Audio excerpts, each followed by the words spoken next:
David Warlick. He is a 35-year educator. He has been a classroom teacher, district administrator, and staff consultant with the North Carolina State Department of Public Instruction. For the past 15 years, David has operated the Landmark Project, a consulting and innovation firm in Raleigh, North Carolina. Mr. Warlick is the author of 4 books about instructional technology and contemporary literacy, and has spoken to audiences throughout the US, Canada, Europe, Asia, and Australia, and certainly us in the last day. He was recently named one of the 10 most influential people in educational technology by Technology and Learning magazine. Welcome, David. Well, it's a pleasure to be back here in front of y'all, and an honor to be up here with such an esteemed stage mates. And I have an app for my time here somewhere. Go. All right, I gotta talk fast. I first became interested in literacy several years ago when I was asked by a publisher to write a book about technology for teachers. And I agreed, being extremely flattered, and started researching, started outlining, organizing what I wanted to say. And as I started reviewing my outline, I came to realize that what I was talking about, what I was wanting to talk about, was not technology, but information. That what has changed, that has impacted us so much, is the information that has resulted from these technological advances, but it's the information perhaps that we should be concentrating on. So I talked them into changing the focus of the book from technology to literacy. But there's another factor, I believe, that's starting to drive this re-examination of what it is to be literate. It's the changing nature of information, but it's also, I was in Hong Kong a couple of years ago working with a series of schools, and frequently when I work with a school district, I'll volunteer to do an evening session with parents, because I think a lot of this parents, the community, needs to hear it as much as the educators. And I asked them a question. There were about 200 people in the audience, and these were international schools. And I asked, how many of you are doing now what you went to college to learn to do? And 6 hands went up. You know, and everybody else, you know, they're doing something different. And it's like I said earlier in the presentation, basically today you go to college to get your first job. And you have to utilize skills in order to continue to learn, to continue to develop. And I would maintain that those are literacy skills, that literacy is no longer simply for the sake of being able to read a newspaper or instructions at work, but today literacy is for the sake of being able to use your information environment to learn what you need to know, to do what you need to do. Information has changed. It's changed in what it looks like, what we look at to view it, how you find it, where you go to find it, what we can do with it, how you communicate it. It has changed in 3 dramatic ways that are totally new. It has become increasingly networked, digital, and abundant. And because it's networked, we have things like blogs and wikis and Twitter.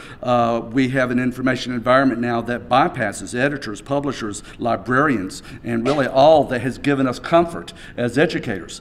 And being literate today, because of this prevailing information environment that comes from us, we have to expand our notions of what it means to be a reader. That is no longer simply can you read the text that somebody's handed to you, but it is can you resourcefully and habitually expose what is true in that information. And of course, true means a lot of things. Often when I'm talking about literacy, I'll show a website about Martin Luther King, and then doing a little bit of investigation, which is part of being literate today, is being able to investigate information environments. We discover that the website was created by a white supremacist group.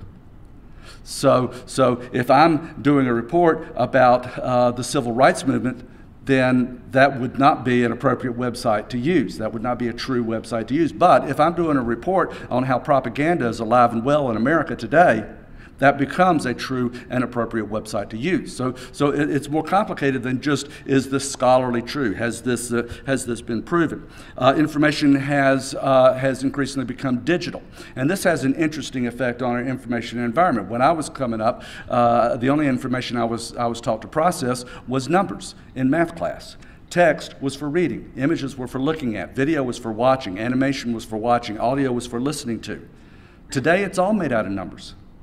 And for the same reason that children need to continue to learn how to add and subtract and count and measure and calculate and understand the language of numbers, it's become just as important that they learn how to process the numbers that are embedded in the text, in the images, word processing is a form of arithmetic today.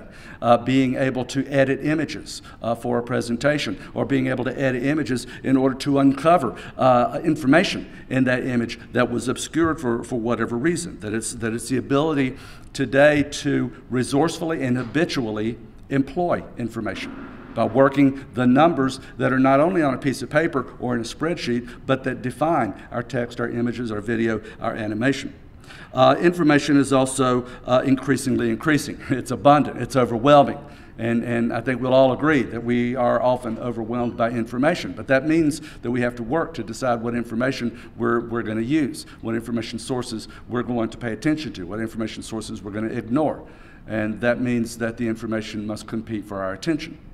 And if our children and we are to become effective communicators in today's information environment, we have to be able to produce messages that not only effectively convey an idea, but do so in a way that competes for the attention of our audience. So children need to learn how to write, and how to write well. But it's just as important that they learn how to communicate with images, how to communicate with sound, how to communicate with video, how to communicate with animation, how to produce a message that effectively expresses an idea compellingly. And these three, I mean, I may have explained earlier, I've been presenting all week and I'm forgetting where I said what, but essentially, what I ended up doing in that book was respelling the 3 R's, that it's no longer, just the ability to read, but it's the ability to expose what's true, to find the information, to decode the information, to evaluate, to find its value, to validate the information. That arithmetic expands into a range of skills involved in employing the information. That writing expands into a range of skills involved in expressing ideas compellingly. These are incredibly empowering literacies. And I think that this is something that we have going for us, is that they're learning to become literate, not simply to be literate, but it actually empowers them to do things that they weren't able to do before. And I think that this empowerment is something that must be practiced in the classroom, in education, outside of the classroom, that it needs to be a part of education, that they're practicing this empoweredness. Because if they're practicing this empoweredness, then we have to ask them to be able to defend what they're doing.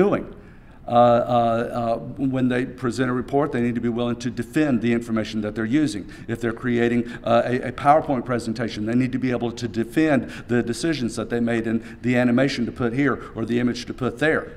And if they are in the process of defending, continuing to defend their empowerment, then we have an opportunity to help them develop responsibility. And when children learn and responsibility becomes a part of their use of information and of their interactions within information environments, then they become much more ethical users of the information. But I thought what I would do is just run through, jot down some characteristics, some things that I would expect to see in a school where contemporary or learning literacy is being practiced. First of all, I would see the distinction between teacher and learner blurring. I was in a school about a year ago. I was doing a walkthrough. The principal was taking me around. It's an amazing school in Philadelphia. Many of the teachers are young, and I knew I was in a different kind of place when, as the principal was taking me around, people would come up and talk to him. And I often could not tell if the person who was talking to him was a teacher or a student. Okay, because they were all talking about learning. They were all talking about the work of learning. And so this is a place where that distinction is blurring. I would see an environment that has become less reliant on textbooks. Textbooks have a place, they have a purpose, but the textbooks do a good job of teaching students to assume the authority of the information that they've encountered. That's the way I was taught. I was taught from textbooks, from authoritative teachers, from libraries. I was taught to assume the authority of the information that I encountered, when what we need to be doing is teaching our students to prove the authority of the information that they've encountered. So I would want to see less reliance on textbooks. I would want to see less reliance on authority in the classroom, academic authority. And what I would want to see is more reliance on the work of learning. That as teachers are coming into the classroom, rather than using examples in the textbook that they've used for the last 4 years, that they're coming in with something that they found last night on the internet. Because that gives them an opportunity to say, I found this on the internet last night, and this is how I found it, and here are the questions that I asked as I was determining whether this was the appropriate information to bring in or not. You know, they are practicing those contemporary literacies, learning literacies, in front of the students. They are engaged in the work of learning along with their students. And another thing, and I had a hard time fitting this one in, but I think it's important. One of the things that I've been watching for a couple of years on the internet is infographics. How many of you know what I mean when I say infographics? Okay, and you know, they've been around forever, but because of computers and the internet, more people are able to make them, and we're able to distribute them to more people. And it's something that I've been promoting is students being asked to take the material from a chapter or the material that they've found in this research and express it as an infographic. And I think an interesting thing happens when they're asked to do this, because there's a convergence between content. They're taking information from some area of interest, social studies, science, health, and they are using arithmetic, mathematics, to take that data and make it tell a story. And then they're using art or design to create that story, that page, that infographic, and design it in such a way that the information communicates itself. So you've got this convergence between content areas, mathematics, and art and design. When the teachers are doing the research, and when the teachers are coming in with new material then that they've just found, then the teachers are teaching from new learning. That was the term I was having trouble with. They're teaching from their own new learning, and they are teaching as master learners and as co-learners.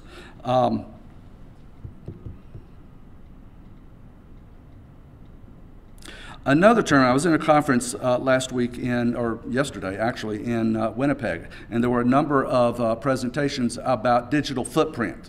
And y'all know what I mean when I say digital footprint. It's you know, we used to be very concerned about students' behavior and the information they put on the internet, so we started talking about, you know, what should you put on the internet, what should you not put on the internet, and the focus has turned around to what should you be putting on the internet. You know, it is what should your digital footprint look like? You know, what should your presence on the internet look like? And so they're promoting the students developing and creating, but doing it in a responsible way. And what I think is interesting and potentially powerful about this is the fact that they're enlarging their identity. You know, when they are cultivating a digital footprint, a presence on the internet, it is enlarging their identity of who they are, what they are. And I would extend this to teachers. Teachers should also be cultivating a digital footprint that is available to the community. And in the development of these digital footprints, and we've talked about e-portfolios here today, and there's a lot of talk about e-portfolios, but I think we need to expand what that is, that it's not just something that gets turned in or looked at the end of the year, but that it's a continuing digital footprint. It's a continuing representation or presence of that student, who they are, what they've learned, and where they've learned it.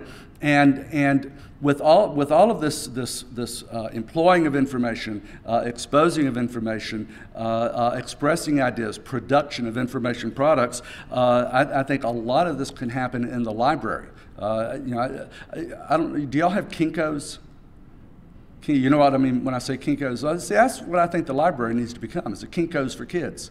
You know, this is where the kids go to work the information. This is where the kids go to access, expose the information. It's where they go to produce and communicate the information. And a library, part of the job of the library is to express itself, is to mirror itself. We go to the library to learn about ourselves. And I would see a library becoming a repository, including a collection not only of what has been purchased, but a collection of what students have produced. So you can go to a section of this library and you can look up movies that students have made in the past. You can look up music that students have made in the past. My app stopped working. Have I been up here this long? I'm sorry. Right quickly, teachers need to model learning, and school leaders need to model learning. Teachers need to model learning.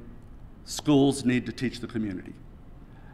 Your school needs to be transparent in such a way that the community is not just seeing education going on, but they're going to your school, its website, whatever, and it's learning from that. It is learning things that it didn't know. It's learning that their children are learning things that they didn't know. We're no longer preparing our children for a predictable future. We no longer have a defined road that we're preparing them for, so we need to stop preparing them with wheels. If we can't predict their future, we need to prepare them with wings. We should no longer be gaining knowledge just to know. We need to be gaining knowledge to know where to start. Thank you.